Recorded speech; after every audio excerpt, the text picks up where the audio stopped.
everyone, I am Camille. I am a registered psychotherapist qualifying, and I work mainly with clients in the areas of addiction, eating disorders, trauma, ADHD.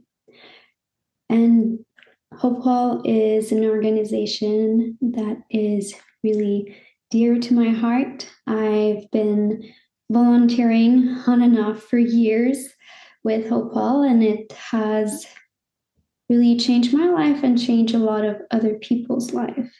I have seen the impact that it can make and the progress that some people are able to see throughout the different groups throughout times.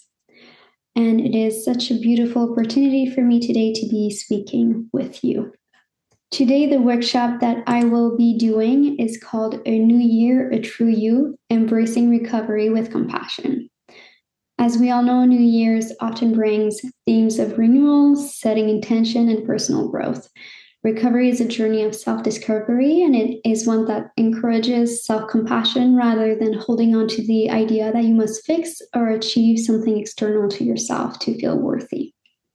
This can serve as a hopeful start to a new year and can be a powerful way to support you in this healing chapter.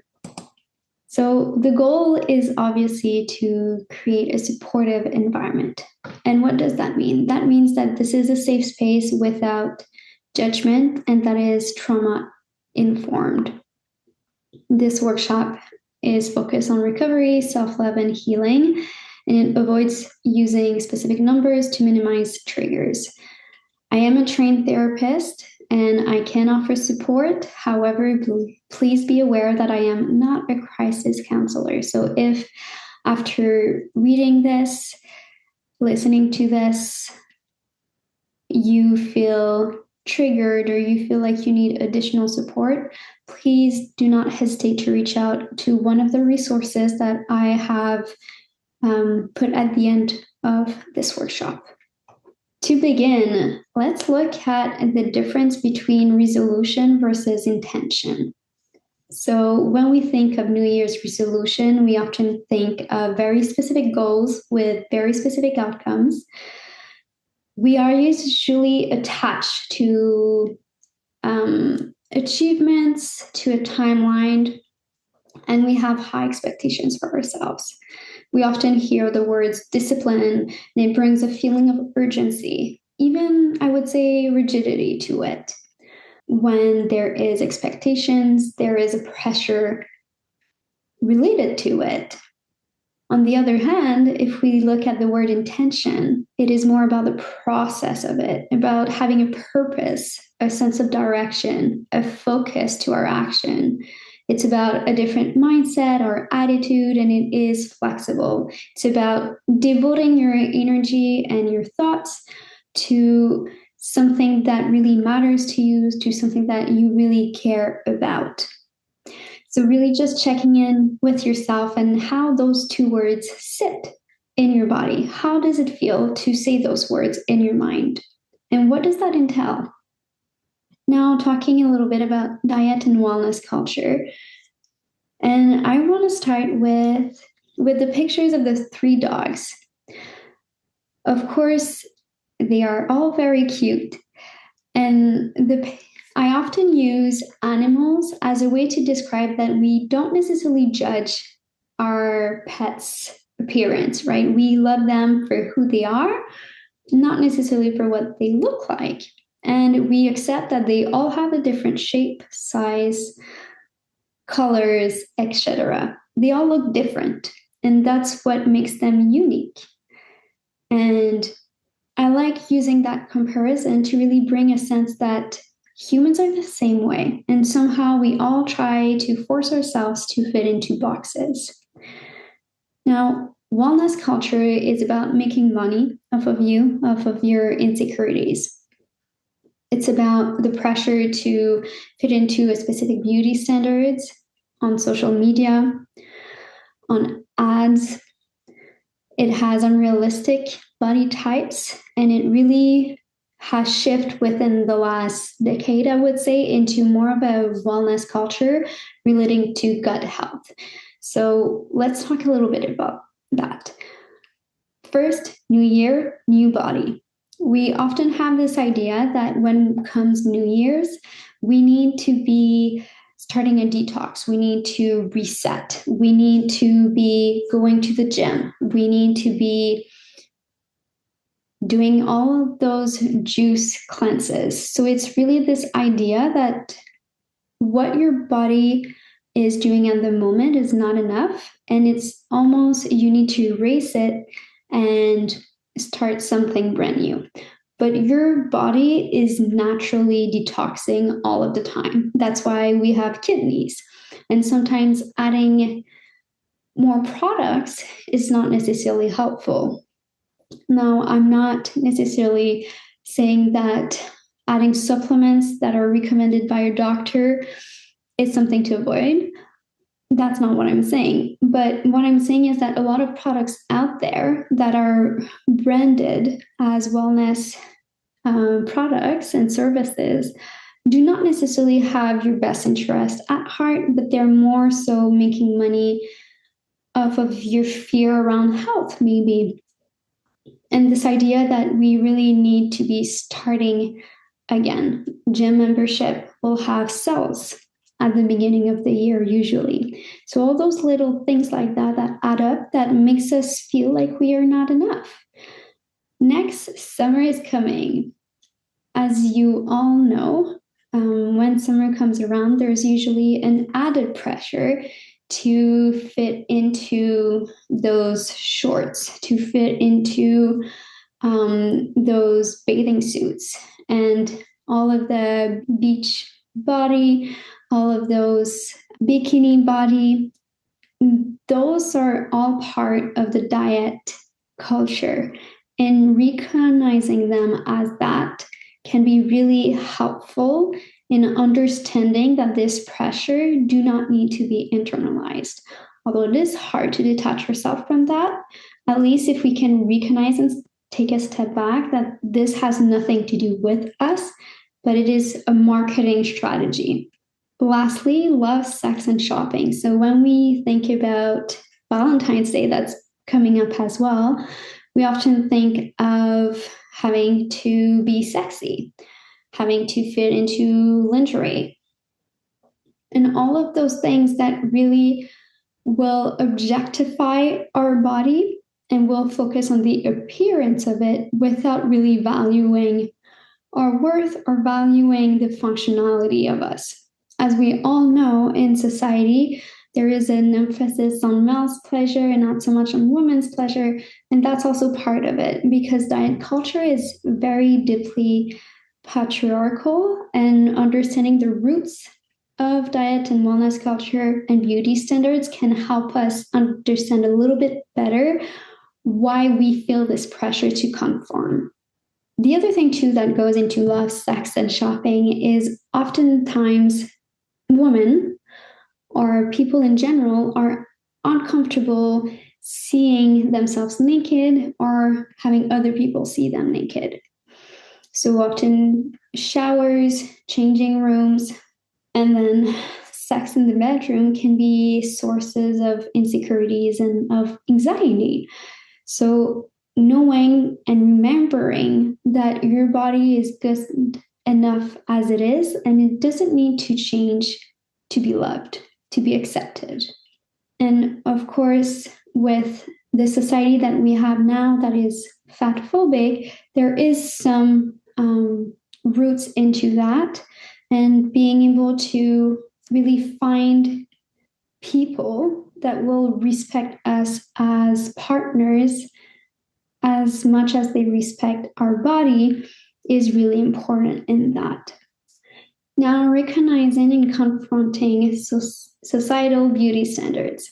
So I have here reframing negative thoughts. So all of the thoughts that are showing up in the different situations that I've just mentioned, in the changing room, at the beach, all of that, being able to catch those thoughts and reframe them into a more neutral or positive thought can be helpful. And I'll talk a little bit more about that and how to do that later in the workshop. Second, self-expression and comfort over appearance. So this taps a lot into the shopping and the social media aspect of it. A lot of the times we are pressured to buy clothes that do not necessarily make us feel good, but that we think looks good. And then if we go even into the extreme, we have things like shapewear that are meant to make us look smaller. So recognizing that those types of clothing are not necessary for our self-esteem and are not necessarily helpful, and recognizing that our self-expression, so using your creativity and feeling comfortable in our skin, is more important than adhering to specific societal standards. And then finally, body diversity. As we all know, as I mentioned before, society is fatphobic.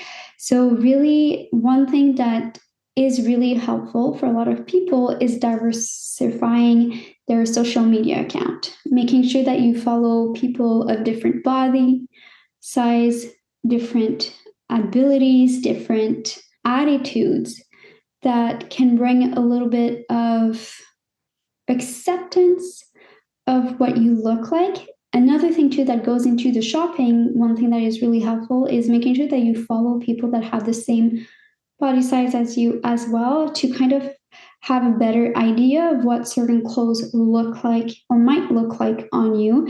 Because in social media, in stores, it's usually a really narrow size, and sometimes it can bring a lot of insecurities when we go shopping, and those clothes don't fit on us the way that it does on the models that we see online. Now, nourishment over perfection. How can you focus on sustainable, nourishing choices that promote physical and emotional well-being? How can you move away from rigid rules and embrace more flexibility? One, we need to challenge perfectionism. So the idea that you always need to be doing more through your behaviors to achieve a specific ideal regarding your body image. Also, at the same time, this goes back to a sense of worthiness and how much do you value your own worth as a person independently of what you do. Second, we have challenge food rules, which means that all of the thoughts that we have internalized over the years from diet culture, such as sugar is bad for you or fat is bad for you, are not accurately grounded into nutritional knowledge and are derived from diet culture. So recognizing those as myth and not as facts can be really helpful. Other ways that it might show up for clients is that I have specific rituals around how I eat my food. So I'm not going to give too many details because, again, I don't want to really trigger anyone, but it happens often with the type of plates that they eat, or certain exercise that people might do before or after eating. So all of those food rules that you have, such as, during important big meals like Thanksgiving or Christmas, recognizing those pattern of thoughts around those can be really helpful in distancing yourself from it. And again, the goal is always to recognize the thoughts and diffuse them. And we'll talk more about that later on. The second one is challenging the idea that there's food morality. That means that we have associated what we eat, so the behavior of eating, with a certain level of worth. So if I eat this, then I am bad, which is not how it works. And of course, it's really hard to detach yourself from that when we've been conditioned to grow up believing it. what we eat doesn't define us as a person, and our nutrition doesn't change our worth. Unless you are eating moldy food or food that you are allergic to, there is no bad food. Now, talking about body acceptance. Body acceptance is recognizing and embracing the body as it is. So how can you focus on reconnecting with your body in a positive way without the pressure to change it or make it conform to societal standards such as weight loss or performance? So I'm just going to ask you to sit for a minute. You can close your eyes or let them open and really focus in on what emotions and sensations do you have right now. Are you feeling tired, relaxed, restless, happy? Where in your body do you feel it? Is it in your leg, in your chest, in your feet, in your head, in your shoulders? And really connecting to those sensations that you have. If your body could talk, what would it say?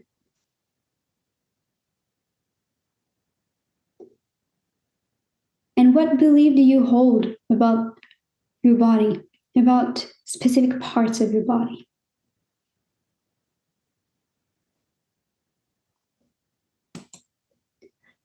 Your body is the least interesting thing about you. Body acceptance has 4 elements to it. First, it has the element of mindfulness and awareness. Second, it's the element of self-care, so nourishment and movement. Third is the element of gratitude. And fourth is the element of self-compassion.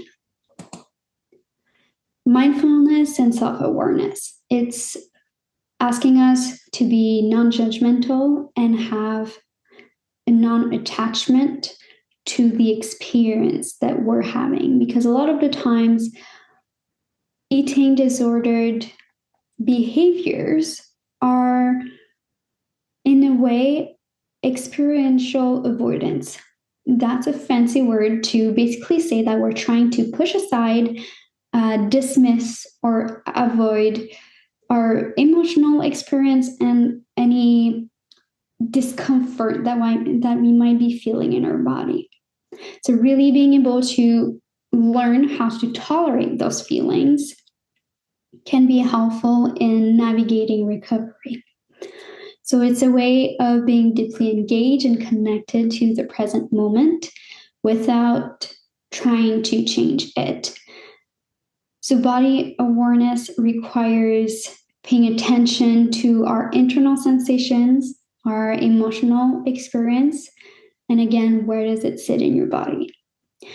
Mindfulness requires 3 elements. Intention, so really taking the time to set a purpose. Why am I being mindful right now?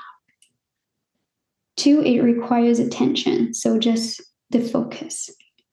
3, it's the attitude of open curiosity and kindness. Self-care. Self-care has multiple aspects. First, it has the aspect of emotional and psychological well-being. So that means processing and the expression of our emotion, going to therapy, mental stimulation through reading, through engaging in conversation with others, and imagination. The physical self-care means gentle movement for joy, not punishment, because we all know that exercise is a big part of many disordered eating behavior. And the reason why I use movement instead of exercise is because movement, again, is not attached to a pressure to perform. It is attached to a process. It is attached to really a feeling. So embodying how you want to feel rather than how you want to look is really important in shifting that focus. Physical self-care also includes nutrition, of course. This is really important in eating disorder recovery, and it can take time to learn to become friends with food again. And maybe we need support system right? A care team, such as a dietitian, a therapist, to really work on that aspect. And also, physical self-care means rest. So this means giving your body time to reset when you are feeling overwhelmed, when you are feeling like you're go, go, go. It's really giving the time to your body to slow down. And then we have sleep, sexuality, hygiene, and medical care. And this is maybe an area that is not mentioned a lot of times, but oftentimes when there is avoidance with nutrition or there is an obsessive tendencies around movement, sometimes our hygiene and medical care kind of take the back burner. And it's really important to bring that back into your life, to focus on taking care of your body and giving your body the best chance possible to not only live a long life, but also to feel at your best doing it. Social self-care means setting boundaries, kind communication, connecting with your support system. And Hopewell is and can be part of that support system. Financial self-care means entering your basic needs, budgeting, putting savings aside, paying off debt, investing in future projects. Now, of course, with the society that we live in, this can be really difficult for many people. And I am not negating that. It is important to also prioritize finances because it can be one of the biggest source of stress. And again, going back to the experiential avoidance, if we are feeling a lot of stress around finances, it's not going to help in our recovery. So what kind of resources can you find to help you navigate that? Finally, spiritual self-care means engaging into specific practices that support your connection to a higher power or belief system that gives you a sense of meaning and purpose, which can be meditation, yoga, prayer, affirmations, etc. This is really different from person to person, and you do not need to be religious to be spiritual. The element of gratitude. Gratitude means focusing on the functionality of your body rather than what it looks like. So what does your body allow you to do? And celebrating your strength. So how does your body allow you to survive and thrive? When we think about eating disorders, which are one, if not the mental illness with the highest mortality rate, it is really important to go back to the root of, okay, well, your body is trying to survive right now, and how can you put the best chances on his side or her side? Part of the celebrating his strength and focusing on functionality is, instead of thinking, again, reframing the negative thoughts of, oh, maybe I don't like how my stomach look.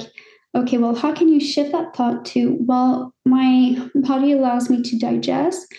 It allows me to carry a child if I want to and I can. And then your arms, it allows you to hold objects. It allows you to give hugs. Your legs allows you to walk and run and dance. Although sometimes it is hard to go back to this, it is also really helpful in understanding that your body is more than what it looks like. And this is one of the biggest element in recovery that you can, if you can hold on to that on the bad days, it will help you get through them much easier. And again, going back to the strength of your body. So how much has it been doing for you over the years that you've maybe overlooked? Now, self-compassion. Self-compassion has three main elements: the elements of mindfulness, common humanity, and kindness. Common humanity means that whatever pain that you feel, it's recognizing that you're not the only one feeling that. Other humans feel pain too. And other people are in recovery with you. And a lot of times, eating disorders thrive on secrecy, on shame, on silence. So how can you connect to other people and share that weight, that thing that has been holding you back, that has been holding you down? With self-compassion, we give ourselves the same kindness and support we give to a good friend. So it's recognizing that if we are able to give that kindness and that compassion to other people, we also have the capacity to give it to ourselves. So what is the difference between a relapse and a setback? A relapse is at the beginning of a setback, but instead of recognizing the red flags and making intentional choices to reach out to your support system, to take different actions, take different choices towards our recovery, we move away from recovery and we move into disordered eating.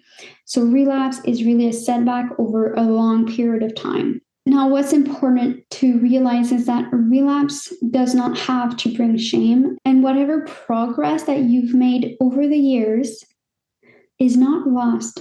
Everything we learn, we cannot lose. It's a question of really adding to that and getting back to the center. So I see relapse. We all hear the phrase, healing is not linear. And it is true, but I see recovery as an upward spiral, which means that you never lose any of the experiences or the knowledge that you've gained over time. You don't lose the capacity that you've built so far to move away from the disordered eating. You just have to go back into the roots of your feelings and motivation towards taking care of your body and of yourself and the self-compassion of it. Because shame, once again, shame is really what keeps us stuck. Being able to bring an element of self-compassion helps us move forward. The difference between body positivity and body neutrality is, again, body positivity, if we're talking about the movement around health at every size, is really the idea that bodies that have been persecuted, such as Black bodies, fat bodies, are taking center stage and we're amplifying those voices to help bring change to the beauty standards and to help bring awareness to some of the politics that are discriminatory. But if we look just at the idea or the concept of body positivity, it's often in social media particularly, it's the idea that we must love our body at all cost, and we must be happy, and we must be positive most of the time. Reality is you can't really go from hating your body to body positivity all in one. You need something in the middle, and that something in the middle is the body neutrality. Body neutrality really brings an element of, okay, again, mindfulness and compassion. I recognize that I don't like my body today. I recognize that I'm not having a good body image day, but I can accept that this is what my body looks like. I can recognize that my body is still living, is still surviving, and I will focus on that for today. It's trying to detach any emotion from the body and just accept it as it is.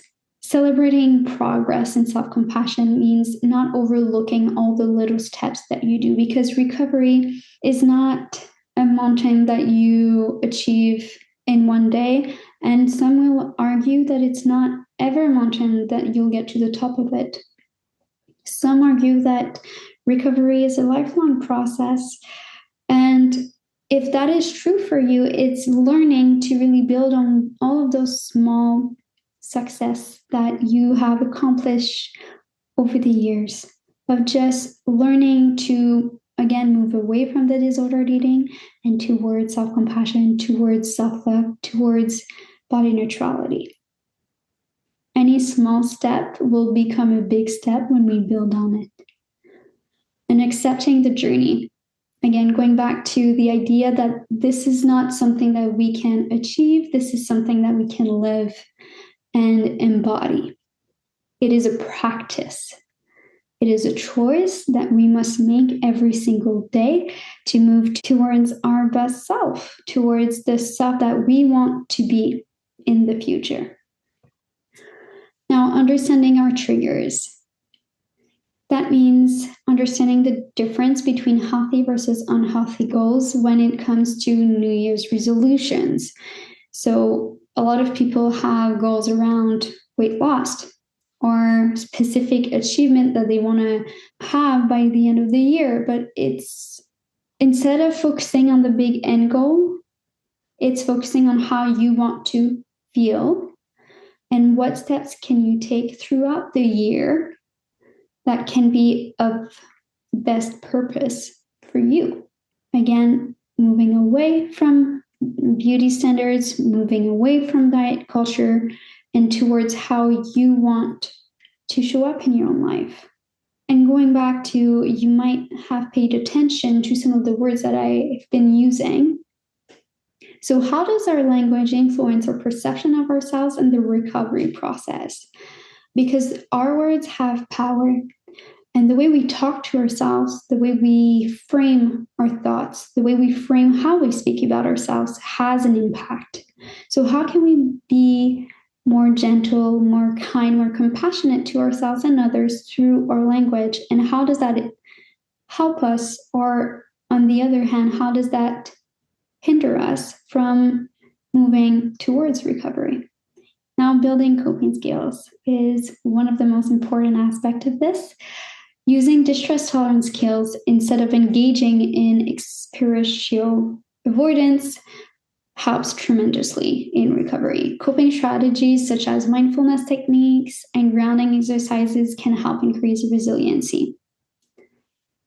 Some of the skill building that I really love are inspired from ACT, CBT, and DBT. So the first that I want to talk to you about is the catch it, check it, and change it. So that goes back to the reframing the negative thoughts. So what is the situation that is happening? What is the environment in which you were? What specific trigger that thought or that emotion? Catching the thought is recognizing when did it start. It's the process of really awareness. Check it is the step of questioning the thought. So is it healthy? Is it helpful? And is it realistic? Healthy in this case simply means that how does that thought make you feel? Check in with yourself. How does that make you feel when you have that thought? Is it bringing feelings of joy, or is it doing the opposite? Is it inspiring, or is it shaming you? Is it helpful? So how does it affect your choices, your situation? Is it moving you towards recovery or away from it? And changing the thoughts means looking as if it is just a thought, not a fact. So is that thought realistic? Is it based on evidence?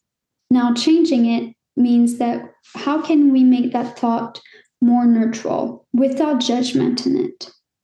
Now, riding the wave is the idea that all of our emotions have a certain timeline in intensity. So how can we tolerate the peak of the wave when the emotion is at its worst, when it's the most intense, to really move through that without letting it overwhelm us, without drowning in the emotion? Usually, especially if we talk about anxiety, it has a peak of about 20 to 30 minutes. So learning distractions or mindfulness. Again, it's checking in with yourself. Am I able to tolerate it? The goal is always to build on the skill of tolerance and mindfulness techniques. But if you're not at that place yet, how can you distract yourself from the emotion? in an adaptive way. So maladaptive way would be to engage in eating disorders behavior. Adaptive way would be to, again, do opposite action, for example. Opposite action is the idea that every emotion has a reaction. It's the idea that every emotion we make an often unconscious choice of acting a certain way in response to it. So opposite action is the idea that whatever is the impulse or the tendency that you have of responding to that emotion, how can you do the opposite? Especially if it is a maladaptive way of coping. So let's say you are feeling sad, your reaction is to isolate. How can you do the opposite? How can you reach out to a support? Now, it is very important not to fall into, again, avoidance. It is important to acknowledge our feelings and process them and feel them, but sometimes focusing on the opposite first and then going back to the emotion helps us lower the intensity of it. So, for example, if your emotion is in regards to self-harm, how can you do an action of self-care? Then the last one is dropping anchor. And dropping anchor is really just the idea that you're being mindful and you're being aware of your internal and external experiences. So you can close your eyes or keep them open, but just do this exercise with me. So you might be experiencing a lot of emotions right now. And this exercise will help you handle or manage those emotions a little bit better. So pushing your feet hard into the floor, sitting forward in your chair, and strengthening your back. Can you press your fingertips together and move your elbows? Move your shoulders. Feel your arms moving all the way from your fingers to your shoulder blades. Notice if there is any pain that shows up, if there's any emotions or sensations that comes up. And realize that there is a body around those emotional or physical pain. You are whole around that pain, around that discomfort. The discomfort is not the whole you. Your body can move and you have control over its movement. Notice your whole body now, your hands, your feet, your back, your feet, your head, your hands, all of them. Have a stretch. Press your feet down. Look around the room. Look around the room and notice 5 things you can see. Notice 3 or 4 things you can hear. And notice that I am still speaking to you. I am still here. So notice that if there's something painful happening at this moment or something, a discomfort, that you're still here and your body is in this chair. Move it, have a stretch, take control of your arms and legs. Notice the room around you. And there's you and me on this workshop. How does that make you feel? Does it make you feel more grounded? It's the idea of, again, bringing you back into the present moment, being mindful, being aware, and noticing that the emotion that inhabits you is not you. The thoughts that you have around your eating or your body might be a part of you, but it's not the whole you. And being able to really differentiate those thoughts from you can be really helpful in recovery. In recovery, there is 4 major dimensions that supports your recovery. 1, taking care of your holistic health. So I've mentioned a little bit what that implies already. having a stable place to live and a safe environment. Of course, it is really hard to recover if you are still in the same environment that has harmed you and that environment hasn't changed. We're not discrediting the fact that some families or some friends might contribute to the eating disorders behaviors through some of their comments or their own disordered eating behaviors. Finding a sense of meaning and purpose, so dreams and goals, helps bring you away from the disorder, because then the disorder doesn't take the whole space in your life. You have other things to look forward and other ways to relate to yourself and your identity.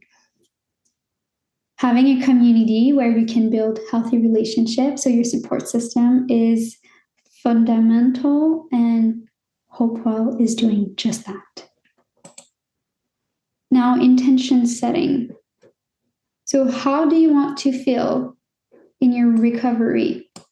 What emotional needs do you want to focus on fulfilling this year? Because again, most of our behavior is derived from an emotional need. We're constantly, consciously or unconsciously trying to meet those needs. So how can you be aware and notice those emotions that are coming up? And what are they trying to tell you? And how can you meet them? What actions can you take to be more compassionate towards yourself? Again, writing affirmations, reading empowering books, listening to podcasts, etc. All of those actions can help you feel more grounded in your recovery. And what are you most proud of yourself from the past year? And how can you keep building on that? Again, looking at the progress that you've already made and all of the steps that you have already taken. Some of the resources that you can use in your recovery, of course, there's a crisis helpline here. There is free counseling services. It is brief counseling services, but it's still available to you. And there are 4 resources regarding recovery specifically: Change, Create Change, Body Brave, Nedic, and Feast. Thank you for listening. And again, you can reach me at my email if you have any questions or inquiries, or if you're looking to work with me in your recovery. And I also have a social media account that I hope you can bring some of that inspiration into your life, some of that knowledge into your life. And thank you so much for having me on today. And I am deeply honored to be part of your journey. I can see the potential in any and every one of you. And just know that recovery is possible and it is worth it.